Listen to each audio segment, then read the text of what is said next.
নমস্কার, নর্মদে হর শিবকন্যা মা নর্মদাকে প্রণাম জানিয়ে শুরু করছি বুধাদিত্য যোগ নিয়ে আলোচনা। সিংহ রাশি, সিংহ লগ্নের আপনারা যারা জাতক জাতিকা, আচ্ছা কারোর যদি অন্য লগ্ন হয় তাহলে সেই এপিসোডে পাবেন, বা রাশি আলাদা যদি হয়, ধরুন আপনার সিংহ লগ্ন মেষ রাশি, দেওয়া আছে এপিসোড, চিন্তার কোনো বিষয় নেই। আজকে আমরা এই যে বুধাদিত্য যোগ নিয়ে আলোচনা করছি, এই বুধাদিত্য যোগ কেমন যোগ, ভালো না খারাপ,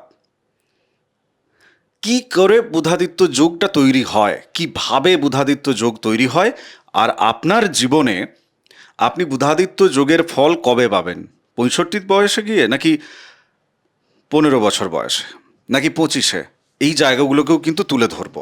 চিনবেন কিভাবে? আমার প্রথম প্রশ্ন, গোবিন্দদা, বুধাদিত্য যোগ আসলে খায় না মাথায় দেয়? কিছুটা খায় আর কিছুটা মাথায় দেয়। রবি যেহেতু মাথা, হ্যাঁ, রবি যেহেতু মাথায় দেয়, আর বুধ হচ্ছে খাওয়ার জায়গায় আছে দ্বিতীয় পতি, মুখের কারক গ্রহ, বাক্যের কারক গ্রহ। হ্যাঁ, ওই জায়গায় দাঁত বোঝায়, খাইও মাথায় দেয়ও। এবারে বুধ আর রবি একত্রিত হয়ে কোনো রাশিতে যদি বসে যান, তাইলে সেই জায়গায় বুধাদিত্য যোগটা তৈরি হয়। জ্যোতিষশাস্ত্রের একটা দুর্লভ যোগ। কেন দুর্লভ? যদিও ঘন ঘন ঘটে, কিন্তু বুধাদিত্য যোগ যে কয়েকটি ভালো যোগ আছে তার মধ্যে বুধাদিত্য যোগ একটি অন্যতম। একদম সফলতার জায়গাটাকে বুধাদিত্য যোগই নির্দেশ করে। ঘন ঘন ঘটে কিভাবে? দেখা যাবে একটা ছকে, আমরা যদি 100টা ছক অ্যানালাইসিস করি, সেখানে দেখা যাবে 70% বুধাদিত্য যোগ পাওয়া যায়। কারণ রবি আর বুধ তো কাছাকাছি থাকে, মানে দুটো গ্রহ কালপুরুষ চক্রে, যার জন্য এদের কাছাকাছি থাকার ফলে অবস্থানটা ঘন ঘন একত্রিত হয়ে যায়। গোচর হিসাবে আমরা বছরে কবার বুধাদিত্য যোগ পেতে পারি? যদিও সারা জীবনের নিরিখে এপিসোডে না, কোনো গোচর ফোচরের গল্প না। শোনো, সেটা পাওয়া যাবে কি রকম, একটা সময় পাওয়া যায় খুব দ্রুত, কাছাকাছি 2-3 বার 4 বার, তারপর একটা লং টার্ম চলে যায়। কথাটা বুঝবে, লং টার্ম চলে যায়। বছরে আপাতত 3 থেকে 4 বার পাবে। 3 থেকে 4 বার? হ্যাঁ, বেশ। তার মানে 3 থেকে 4 বার এই এপিসোড আপনাকে আমি দেখাবো। বছরের ভিন্ন ভিন্ন সময় বুধাদিত্য যোগ আসার আগেই দেখবেন এই এপিসোড বেরোচ্ছে। এটা দিয়ে বুঝে যাবেন যে বুধাদিত্য যোগের ফল আপনি আপনার জীবনে পাবেন, তার একটা আগাম ইঙ্গিত আমি দিচ্ছি। ষষ্ঠ ঘরে বুধাদিত্য যোগ, খারাপ দিয়ে শুরু হোক। ষষ্ঠ ঘর খারাপ ঘর, রোগ রিপুরিনের জায়গা। রবি সে শনির এই জায়গায় গিয়ে বসলো, খারাপ ঘর তার জন্য, তাই না? তো এই ষষ্ঠ ঘরে বুধাদিত্য যোগ হলে সিংহ রাশি বা সিংহ লগ্নের জাতক জাতিকা কি পাবে? ভালো কিছু পাবে? হ্যাঁ, ভালোই পাবে। ভালো পাবে। হ্যাঁ, একটা কথা হচ্ছে, শনির ঘরে রবি সাবলীল নন, তাইলে আমি খুব সহজ সরলভাবে ভালোটা পাবো না। তাহলে কিভাবে পাবো? একটু কষ্ট করে পাবো। কেমন ভাবে? কষ্ট করে ভাব, যেটা মানে প্রবল পরিশ্রম, প্রবল চেষ্টা, কিন্তু ভালোটা পাবো। কোন দিকে, কি নিয়ে প্রবল পরিশ্রম চাই? এবার প্রশ্ন হচ্ছে, সেখানে একটা দেখতে পাচ্ছি যেরকম এটা হচ্ছে কর্মের ভাগ্য। সুতরাং আপনি রাজনীতির জায়গায়, চিকিৎসার জায়গায়, বাক্যজনিত কর্ম, উকিল, ঋণ দান ঋণ গ্রহণ, এই জাতীয় জায়গা, ঋণ দান ঋণ গ্রহণ, মানে ঋণ লেনদেনের কারবার, যেটা আচ্ছা সুদে খাটানো টাকা, বা সেই ধরনের কোনো কোম্পানিতে বা ব্যাংকের চাকরি, ওই জাতীয় জায়গা, সেখানে হতে পারে। চিকিৎসা ক্ষেত্র হতে পারে। এই জায়গাগুলোতে খুব ভালো শুভ ফল পাবেন। আচ্ছা, রিপু যেহেতু আছে, রিপুটাকে এড়িয়ে যাচ্ছি, মানে ধরো রিপু বলতে তো নানান ধরনের বোঝায়। শত্রুমূলক কাজ, যেটা রিপু মানে শত্রু এক কথায়। আবার রিপু বলতে ষড়রিপু একটা আছে, আর রিপু মানে শত্রু আছে। রিপু মানে, হ্যাঁ তুমি ঠিকই বলছো দাদা। রিপু বলতে তোমার এখানে রিপু নিয়ে 3 ধরনের কাজ হতে পারে। একটা হতে পারে যে ইনি হিলিং দিচ্ছেন মানুষকে, ইনি মানুষকে তার রিপুর তাড়নায় যে মানে মানুষ কষ্ট পায়, হ্যাঁ সেই জায়গায় আপনি তাকে হিলার হিসাবে, আপনি ফিজিওথেরাপিস্ট হিসাবে আপনি তাকে সেই জায়গা থেকে একটা হিলিং করছেন। হিলিং বলে আমি ব্যাপারটা যেটা মেন্টার, তো মানসিকভাবে কাউকে যে শক্তি যোগান, হ্যাঁ ওইটাই হিলিং বলতে ওই পেশাতেও আছে। মানে হিলিং বলতে কি বলতো, একটা অদৃশ্য ব্যাপার আছে সেখানে, খুব একটা কথারও যোগ থাকে না, আবার কোথাও কোথাও কথার যোগ আছে। যেমন ধরো প্রচুর কথার যোগ আছে সাইকিয়াট্রিস্ট, যে মানে ডাক্তারি পেশার মধ্যে, কিন্তু পুরোটা ডাক্তার না, আচ্ছা, মানে পার্শ্ব চিকিৎসক, পার্শ্ব চিকিৎসক নয়, মানে এটা মনোচিকিৎসক আর কি। আচ্ছা, না আমি অনেক সময় দেখি কি, হ্যাঁ। আমি এটা বললাম হয়তো ভুল হবে, আমার ধারণাটা কম, একটা অপারেশন হবে, তার আগে একজন গিয়েছে একটা ইঞ্জেকশন দিয়ে অ্যানাস্থেসিয়া দিয়ে তাকে দিচ্ছে, হ্যাঁ। কিছুক্ষণের জন্য অজ্ঞান করে দিল। এই পোস্টে যারা থাকে হ্যাঁ এনারা ডাক্তারের থেকে বেশি গুণী হন। হ্যাঁ, হতে পারে। গুণী হন, কেউ যদি থাকেন আপনারা আমাকে লিখবেন। কেননা একজন সার্জেন তিনি যখন নতুন এসছেন, তিনি যখন ওটি করছেন, তার মানে ধরো পাস আউট করে বেরিয়েছে, তার প্রথম বছরের চাকরি জীবন বা প্রথম বছরের কর্মজীবন একজন ডাক্তারের। হ্যাঁ। প্রথম কেন, তুমি 3 বছর 5 বছরও নিয়ে নাও, একজন সার্জেনের ক্ষেত্রে বলছি আমি। আমরা তো ক্লায়েন্ট পেয়েছি না, আমার সাথে তো কথা হয় না, না, আরো ফোনটা তো আমি সার্জন ধরি। বলো, এখানে যারা সার্জারি করে, কারণ শনি আছে তো, হাড়ের ব্যাপারটা জড়িয়ে আছে, নার্ভের Yes. ব্যাপারটা জড়িয়ে আছে। কি হয়, পুরো প্রিপারেশনটা কিন্তু ওই ব্যক্তি যাকে তুমি পার্শ্ব বলছিলে না, উনি মেন। আচ্ছা, উনি মেন। কাটবে সার্জেন, কিন্তু কিভাবে কাটবে, কীরকমভাবে প্রসেসে যাবে, কার পর কার কী লাগবে, অ্যানাস্থেসিয়ার ডোজ কতটা হবে, ঠিক আছে, এই যে সমস্ত কিছু ব্যাপারটা, পুরো অ্যারেঞ্জমেন্টের দায়িত্ব কিন্তু ওই ব্যক্তির। আচ্ছা, আরও একটা জিনিস বলি, ওনাদের অনেকগুলো অভিজ্ঞতা দরকার হয়। কেন, তুমি যে বিষয়টা বললে, কারু হার্ট সার্জারি হবে, সেখানেও লাগছে, কারুর পার সার্জারি হবে, সেখানেও লাগছে, আবার কারুর ব্রেন সার্জারি হবে, সেখানেও লাগছে। মানে প্রত্যেকটা অঙ্গ এখন সার্জারির জায়গায় চলে এসছে, কেবলমাত্র একটি অঙ্গকে সার্জারি করা যায় না, সেটা জানো? না, কি? অঙ্গ। আচ্ছা, তুই জানো, এটা তোমার জানা দরকার একদম। কি? আমাদের এই জায়গায় একটি শিবাকৃতির হাড় আছে, আচ্ছা, শিবের মতো, পুরো শিব। হুম, এখনো চিকিৎসা জগতে ওইটাকে অপারেশন করার কোনো চিকিৎসা ব্যবস্থা তৈরি হয়নি। আচ্ছা, ওটাই হচ্ছে আমাদের চালিকা শক্তির ভাল্ব, যেটাকে, হুম, এই জায়গাটার কোনো এখনো অপারেশন হয়নি। যারা চিকিৎসক আছেন হুম, তাদের বলছি কমেন্ট করতে, আমার যদি ভুল থাকে একটু আমাকে ভুলটা ধরিয়ে দেবেন। ওই পোর্শনটাকে কোন গ্রহ প্রেজেন্ট করে? স্বয়ং শিব কে করে জানি না, পুরো শিব ওই জায়গাটা। হ্যাঁ। দেখো, হাড় তো শনি। না, আমরা স্বাস্থ্য নিয়ে যে এপিসোড করব তখন তো এই প্রশ্নটা আমি তোমাকে করব। বলছি হাড় হচ্ছে শনি, হ্যাঁ, রিপ্রেজেন্ট করছে, হুম, কথাটা বুঝলে? হুম। এবার তাইলে হাড়, মেরুদণ্ড তো হাড় না, যেমন ধরো আমাদের হাতের তালুকে রিপ্রেজেন্ট করে, পায়ের পাতা যেমন, আমাদের পায়ের তলাটা যেমন কেতু রিপ্রেজেন্ট হ্যাঁ, করছে, হ্যাঁ, ঠিক আছে, মাথা যেমন রবি রিপ্রেজেন্ট করছে, মেরুদণ্ড নিশ্চয়ই কেউ না কেউ রিপ্রেজেন্ট করছে। হ্যাঁ, ওটাই তো মূলত শনি। তবে এই যে ঘাড়ের এই পার্টটা, এটা বুধের আন্ডারে আছে। আচ্ছা, এ নিয়ে পরে এপিসোড হবে। এটা বুধের আন্ডারে আছে ভাই। যাই হোক, আমরা ষষ্ঠ জায়গা থেকে তাহলে রোগ রিপু ঋণের ঘর হওয়া সত্ত্বেও হ্যাঁ, রোগ সংক্রান্ত পেশা, ঋণ সংক্রান্ত পেশা, রিপু সংক্রান্ত পেশা, মানে মালের দোকান করলেও ভালো চলবে, এই হচ্ছে কথা। কিন্তু এর বাইরে যদি নিজেকে আপনি পজিশনিং করে রাখেন অন্য কোনো পেশা বা কর্মে, তাহলে আপনার যন্ত্রণা হচ্ছে, আপনি যোগাযোগ করবেন, ওটা সার্জারিই হবে। আচ্ছা, অষ্টম ঘর, বাজে ঘর নিচ্ছি আরেকটি। হ্যাঁ, হ্যাঁ, হ্যাঁ। আরেকটি বাজে ঘর নিচ্ছি আমি, কেন ভালো জায়গায় ভালো ফল এক্ষুনি বলবে যখন, ওটা 2 লাইনে মিটিয়ে দেবো আমরা। অষ্টমে রবি এবং বুধ, এনার জীবনে কি চলছে টালমাটাল? এই জায়গাটা কিন্তু খুব একটা শুভ ফল আসবে না। তবে আমি আবার বলছি, বুধাদিত্য তো অশুভ ফল দেয় না, বুধাদিত্য অশুভ ফল দেয় না। রবি অষ্টমে বসে আছে। আবার বলছি, শুধু রবি অষ্টমে গেলে আমি একরকম কথা বলতাম না, বুধকে নিয়ে তো আছে। বুধাদিত্য যোগ, তোমার লেবু খেলে অম্বল হয়, কিন্তু লেবুর সাথে নুন দিয়ে, আমি চিনি দিয়ে শরবতটা করে দিলে অম্বল হচ্ছে না, এরকমও ব্যাপার আছে। আমি একটা উদাহরণ দিচ্ছি।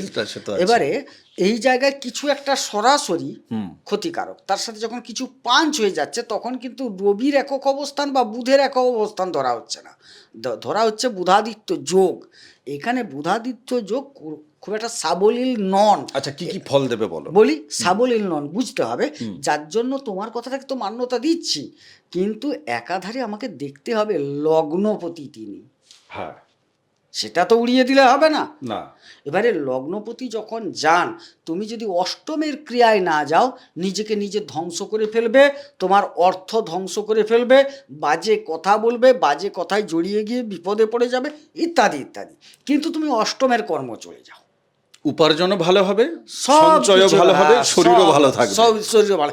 আমি কি বলেছি বলো তো, আমার মানে কথাগুলো একটু বুঝতে অসুবিধা হয়, আমার দর্শকরা ঠিকই বলেন আমাকে, তোমার যদি একটা 10 টাকার কয়েন হারায়, এই আমার তোমার বাড়ি থেকে নেমে যাওয়ার রাস্তায়, আচ্ছা তুমি কি নাগের বাজার খুঁজতে যাবে যে আমার 10 টাকাটা হারিয়ে গেছে? তুমি জানো ওখানে পড়েছে, যে আমি ওইখানে ঠং করে উঠলো আর তারপর আর খুঁজে পাচ্ছি না, দিয়ে টর্চ নিয়ে কি নাগের বাজার খুঁজতে যাবে নাকি? নিশ্চিত নয়। তাহলে 10 টাকাটা যেখানে হারাবে মনে হচ্ছে, হারিয়েছে মনে হচ্ছে, ওই জায়গাটাই খুঁজলে খুঁজে পাবে। এই গল্প ছোটবেলা থেকে পড়াশোনা করতে করতে আমি নিজে অন্তত 24 বার শুনেছি। এই কিন্তু জায়গায় মানুষ জানে যে তার কেন হচ্ছে না, কিন্তু সে তার ইচ্ছা অনুযায়ী ফলটা হওয়াতে চায়। সব মানে আমি সহজ ভাষায় যদি বলি, হ্যাঁ জানে যে ভাই আমি অষ্টমে আমার রবিবুধ আছে, আমি কর্ম করছি যেখানে, সেটা হচ্ছে আমি একটা দোকান খুলে বসেছি এবং সেই দোকানে আমি কি বিক্রি করছি? আমার দোকানে আমি বিক্রি করছি লোহা বিক্রি করছি। ওনার হবে না, না হবে না তো। উনি জানেন যে আমার লোহাও হচ্ছে না, কেউ না কেউ ওনাকে গিয়ে কানে কানে কোনো না কোনো সময় দশা অন্তর্দশা তো চলছে। হ্যাঁ ওনারও তো বন্ধু যে, আবার তিনিই কিন্তু অষ্টমের অধিপতি, তাহলে ওনার কোনো বন্ধুই ওনাকে বলবে যে আরে তুমি কেন এই হার্ডওয়্যার বিজনেসটা তুমি করছো?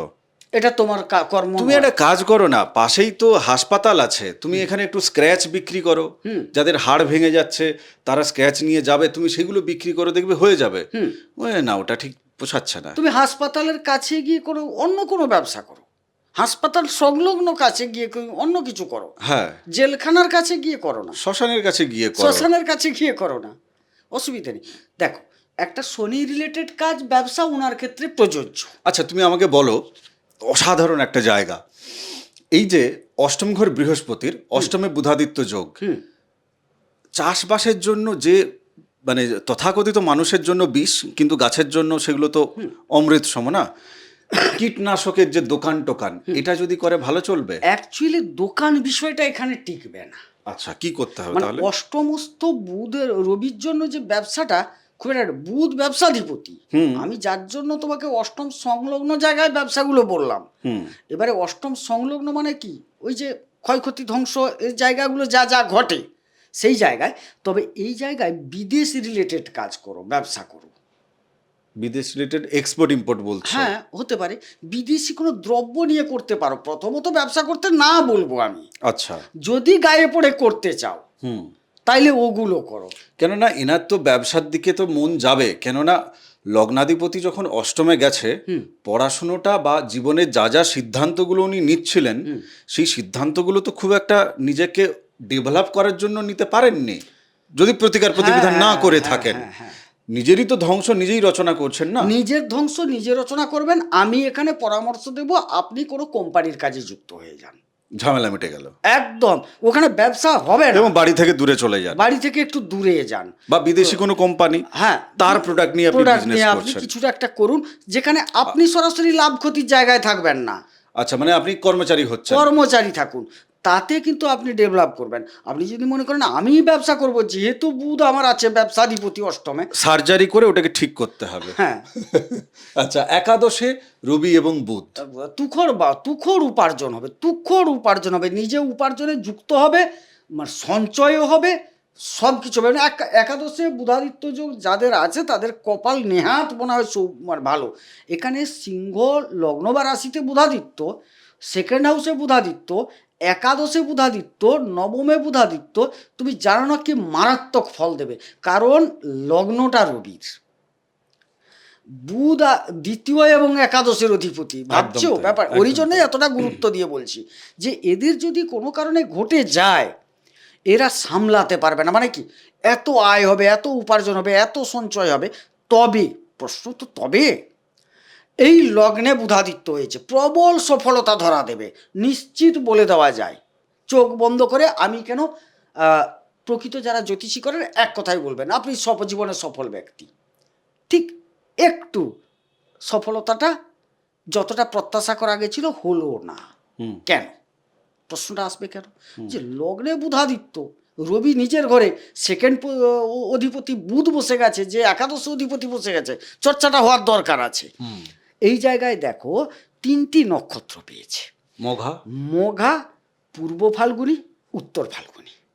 আচ্ছা, আমার বুধ যদি উত্তর ফাল্গুনী, রবি যদি উত্তর ফাল্গুনী পায়, কোনো ব্যাপার নেই, একদম ফেটে বেরিয়ে যাবে।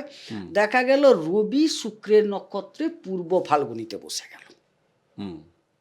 তাইলে রবি তার কারকতাটা স্বগৃহ হওয়া সত্ত্বেও যতটা হওয়ার ততটা কিন্তু হচ্ছে না। এর অর্থাৎ সমাধান কি আছে? হ্যাঁ, এখানে তার পুরো, এটা শুধু বুধাদিত্য নিয়ে আলোচনা হচ্ছে তো, এখানে আমাকে পুরো কুণ্ডলিটা বিচার করে দেখতে হবে আগে। কারণ এই নক্ষত্রাধিপতি শুক্র কোথায় বসে আছে? দেখা গেল শুক্র অষ্টমে মারকের জায়গায় বসে আছে, তাইলে কি হচ্ছে, সে কুফলটা বেশি দেবে। আবার দেখা গেল এই শুক্র সে দশমে বসে আছে, স্বগৃহী অবস্থায় আছে, তাইলে ততটা কুফল দেবে না। অনেক কিছু বিশ্লেষণ আছে। বা এই বুধাদিত্যর আর কারুর সংযোগ আছে কিনা, আর কারুর দৃষ্টি আছে কিনা, ডিগ্রি কত আছে, শুধু নক্ষত্র হলে হবে না, ডিগ্রিটা কত আছে, নবাংশ কুণ্ডলিতে কি আছে। আপনি ব্যবসা করতে চাইছেন, আপনাকে সপ্তমাংশ কুণ্ডলী দেখতে হবে। আপনি কাজ করতে চাইছেন, দশমাংশ দেখতে হবে। মানে যে কুণ্ডলী বিচারগুলো হয় সেগুলোকে ঘেঁটে ঘেঁটে বের করে নির্যাসটা বের করতে হবে। তারপর নবতারা চক্রে, শুধু ভালোতে বসলে হবে না, নবতারা চক্রে এই রবি বুধ কোন কোন তারা পেয়েছে আমি দেখেছি। জন্মসম্পদ বিপদ, এর বাইরে তো এখানে যাবে না। মানে যদি রাশিতে বসে, রাশির কথা বলছি, এবারে জন্মসম্পদ দেখা গেল বিপদে বসে আছে, তাহলে শারীরিকভাবে বিপদগ্রস্ত হওয়ার যোগ আছে। যদি কর্মপতির সংযুক্তি থাকে, শারীরিক অবনতির কারণে কর্মে সমস্যা হবে। দেখা গেলো মাঝে মধ্যে আমি অ্যাক্সিডেন্ট করলাম, এমন জ্বর জারি হলো, কর্মের জায়গায় ব্যাঘাত ঘটলো। সংযোগগুলো এভাবে খুঁজতে হবে, খুঁজে খুঁজে পৌঁছাতে হবে, দিয়ে আমাকে দেখতে হবে কি সমাধান হয়। হ্যাঁ, আসলে আমরা কেবলমাত্র তো দুটোকে নিয়ে আলোচনা করছি, রবি আর বুধকে নিয়ে। বাকি 7টা এখনো চোখের বাইরে আছে, সেটা নিয়ে কথা বলছি না। তবে হ্যাঁ, একটা কথা ঠিক কথা যে রবি বুধ কারোর যদি ভালো থাকে, তিনি যদি জীবনে উন্নতি, আয় ইত্যাদি ইত্যাদি যাচ্ছেন, তো মোটামুটিভাবে বলা যেতে পারে যে, মানে আমি আমার নিরিখে বলছি, কিন্তু আমি কালপুরুষের জায়গা থেকে যদি দেখি, রবি পঞ্চমের অধিপতি, বুধ তোমার হচ্ছে যে তৃতীয় এবং ষষ্ঠ ঘরের অধিপতি। দ্বিতীয় এবং একাদশ, বুধ দ্বিতীয় এবং একাদশের অধিপতি। না, বুধ তৃতীয় এবং একাদশ, তৃতীয় এবং না, এনার রাশির সম্পর্কে বলছি না, আমি কালপুরুষ দিয়ে বলছি। কালপুরুষ থেকে বলছো? কালপুরুষ হলে তো তোমার এখানে তো সপ্তম ঘর চলে ষষ্ঠ ঘর চলে আসছে। মানে আমি ওটাই বলছি, যেটা বলছিলাম যে কারোর যদি বুধাদিত্য যোগ তার লগ্নে হয় এবং ভালো থাকে বা যেখানে খুশি, মানে ওই বাজে জায়গাগুলো ছাড়া যে জায়গাগুলো দাদা বলল, যে আপনাদের লগ্নে, আপনাদের দ্বিতীয় ঘরে, আপনাদের নবমে, আপনাদের একাদশে যদি বুধাদিত্য যোগ হয় এবং ভালো তারা পেয়ে যায়, তো সেই নিরিখে গোটা জীবনের একটা পার্সপেক্টিভ আমি দেওয়ার চেষ্টা করছিলাম ক্লোজিংয়ে, যে আপনার জীবনে সফলতা যেমন থাকবে, রোগ ভোগ অতটা আসবে না, রোগ ভোগ থেকে আপনি অনেকটা মুক্তি পাবেন, এবং শত্রুতার জায়গাতেও আপনি শত্রুকে মিত্রতে রূপান্তরিত করতে পারবেন বা শত্রু বিজয় আপনি করতে পারবেন। অবশ্যই পারবেন। তো খারাপের জায়গা তখন কিন্তু, মানে অন্যান্য খারাপ দৃষ্টি টিষ্টি যদি পড়েও যায় ওই রোগের ঘরে বা ইত্যাদি ইত্যাদিতে, বুধাদিত্য যোগের উপর পড়লে কিন্তু খেলাটা বিগড়ে যাবে। তো সেক্ষেত্রে মোটামুটি পুরো জীবন দেখা যাবে যে একটা সোনায় সোহাগা জীবন চলছে। অ্যাকচুয়ালি তোমাকে আমি যেটা বললাম, এইখানে যদি এই জায়গাগুলোতে দেখা গেল বুধাদিত্য যোগ, যে গুরুত্বপূর্ণ জায়গাগুলো দেখছি না, যার জন্য এই জায়গায় ভালো। যেরকম তুমি দেখো বৃহস্পতির ঘর, তোমাকে পঞ্চম স্থলের কথা বলছি, এই জায়গায় যদি বুধাদিত্য হয়, লগ্নপতি পঞ্চমে যাচ্ছে সফলতার জায়গায়। যদিও বুধাদিত্যের এটা একদম যে মানে সুফল দেওয়ার জায়গা নয়, কারণ বুধাদিত্য সুফল দেয় কোন কোন জায়গায় বলে গেছি, তথাপি এখানে সুফল পাবে।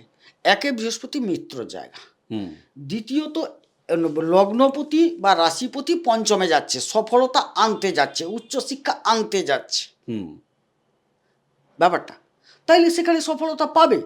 হ্যাঁ, এখানে পাবে। এখানে আরেকটা প্লাস পয়েন্ট হচ্ছে যে পঞ্চমে যার বুধাদিত্য যোগ তৈরি হচ্ছে, রবি বুধ, তার সপ্তম দৃষ্টি উপার্জনের ঘরে পড়ছে, সেটা সব বুধের জায়গা, নিজের জায়গা। এবারে আমি আমার নিজের জায়গাকে খারাপ করব না, আমি বন্ধুর জায়গায় বন্ধুর পুকুরে গিয়ে বিষ ফেলে দিয়ে আসবো। রবির আর বুধ তো সমগ্রহ, একদম তাই। তাইলে এখানে দুজনেই উপার্জনের জায়গায় গেছে। আমাদের আলোচনা চলতে থাকবে যদি আমরা না থামাই আর কি। প্রচুর প্রশ্ন আপনাদের মনের ভেতরেও থাকবে, যারা জীবনটাকে সিরিয়াসলি দেখেন তাদের প্রশ্নগুলো কিন্তু অনেক গুরুত্বপূর্ণ ব্যাপার, সেটা বুঝি, কিন্তু ঘটনা হচ্ছে থামতে তো হবে, একটা এপিসোড কত লম্বা চলবে, তাই না? আপনি সিরিয়াস আপনার জীবনকে নিয়ে হোয়াটসঅ্যাপ করবেন, আমরা আপনার জীবনকে খোঁজার চেষ্টা করব, আপনার জন্ম তারিখ জন্ম সময় ধরে, যাদের এগুলো নেই হাতের রেখা ধরে, হাতের ছবি মোবাইলে তুলে পাঠিয়ে দেবেন, সেইভাবে আমরা খোঁজার চেষ্টা করব। তপভূমি নর্মদা, মা নর্মদাকে যারা খোঁজার চেষ্টা করছেন, তপভূমি নর্মদা অডিও যে সিরিজ আছে, আলাদা প্লেলিস্ট করে রেখেছি, 365 এপিসোড, আপনাকে শুনতে হবে। কানের মধ্য দিয়ে আপনার হৃদয়ে মা নর্মদা তিনি প্রবেশ করবেন। নর্মদাষ্টকম প্রতিদিন পাঠ করতে পারেন, জীবনে শান্তি, উন্নতি, সিদ্ধি সব কিছু আসবে।